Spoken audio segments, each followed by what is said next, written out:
y'all, my single ladies. I hope that your week was thoughtful and that you really reflected this week on, hey, is this a good time for me to buy a home, and kind of got rid of all the single girl jitters and got rid of all your fears. If not, call me. We can work through them together. Anyhow, I hope that your answer was yes, I'm ready to buy. If the answer is no, that's okay. That is okay, because remember we talked about sometimes life changes, or you might be in between jobs right now, whatever the case, and you may have to wait. That's okay. You can always come back to this series whenever you're ready. So for my single ladies that said, you know what, we're ready and mentally we're committed to buying a home, let's move on to our next step.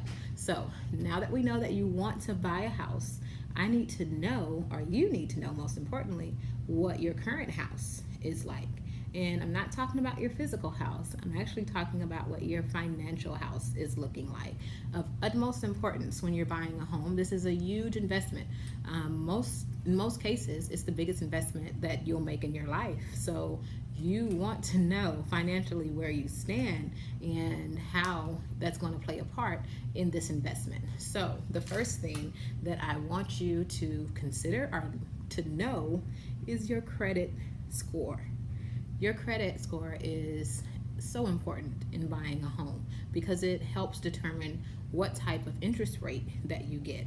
And your interest rate directly impacts your monthly payment. So the better the credit score, the better the interest rate, the lower the monthly payment is. So when we're looking at knowing what our credit score is, and we're talking about in terms of purchasing or getting a mortgage, we need to know what your credit score is, or you need to know what your credit score is from all three credit bureaus: TransUnion, Experian, and Equifax. So you need all three scores, and out of those three scores, you need to know which one is your middle, meaning you'll have a low score, a high score, and one that's in the middle. And we're talking about from the three credit bureaus, remember? So the lender is going to look at what your middle score is. So that's why we're going to focus on what your middle score is. So even if you have a higher score on there, they're looking at kind of your average, basically. I think that's how they kind of look at it. So the mid score is what needs to be, and here is your goal. And of course, you can always shoot, and I want you to shoot for higher. I would say a minimum of a 640 middle score is what you need to be secure in getting a mortgage.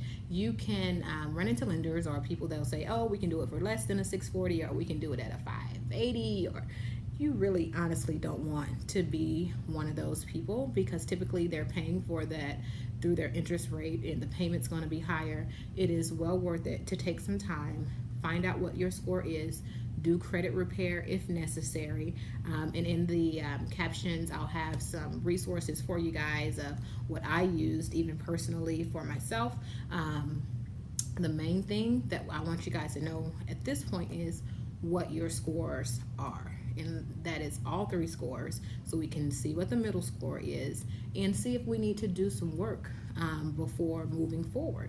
And if you do, that's no problem at all. Sometimes things are on people's credit score or credit reports and they don't even know. So that's why this step is so important. And how you find out those scores, some people use Credit Karma or different services to find out their credit score. The main thing is that you find out and that you know. I have a great team of lenders who would be happy to run an initial credit report and share your scores with you as well. So if you need that, just message me and we can certainly make that happen. But again, the main thing is that you know what your credit score is and know where you want to be. Minimum 640, but the higher the better. So as high as you can get it before you purchase is definitely better. The next thing in that financial house that we need to take a look at is your cash. How much cash do you actually have that's available for a home purchase?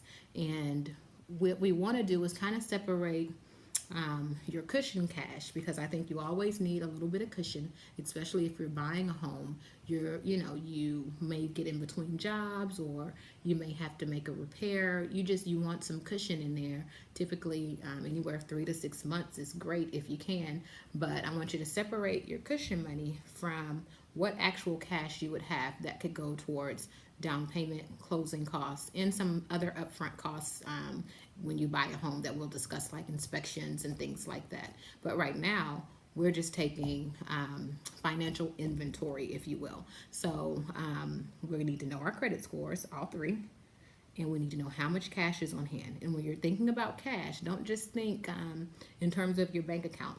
Think about 401ks, stocks, and other assets that can be converted to cash. Also think about if you have some nice, wealthy relatives or some very generous parents that can help you with your closing costs and down payment.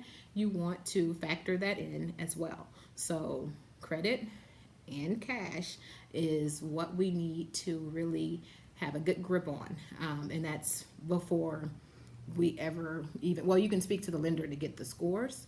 And then they'll let you know, of course, if we need to do a little work. And they'll also verify your assets and let you know again, well, this is about how much, you'll need as far as cash on hand to close. So I told you the goal for a credit score. The goal for cash on hand is kind of tricky because it's going to all depend on the cost of the home, and of course we don't know that yet. So in general, anywhere from about 6 to 7% of the total cost of the home is what you'll come out of pocket for closing and down payment. Down payments can be as low as 0%. If you're a veteran and have a VA loan, or if you're using a USDA loan, those are 100% loans, guys. So, that's going to be a different scenario for somebody using a conventional loan. And they may need to put down 5%, or an FHA loan, and they need to put down 3.5%. So, the cash that you'll actually need at this point, we just want to see how much you have because right now we won't know how much you'll need until we cross a few more milestones down the way. So the inventory that I want you guys to take this week is credit. Focus on getting your credit score, all three, knowing your middle, and focus on also taking cash inventory. And remember, that's cash in the bank, your savings, 401ks, and any wealthy relatives that might want to chip in on a home purchase. So that's week 2.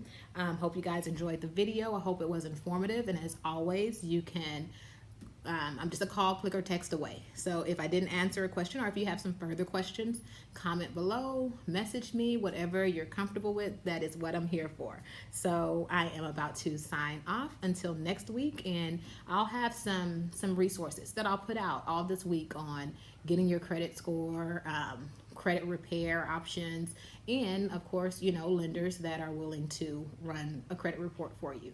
So until next time, single ladies, remember, you can do this. You got this. You're well on your way. And all it takes is a little time, some commitment, and a little prep. All right, guys? Talk to you later and see you next time.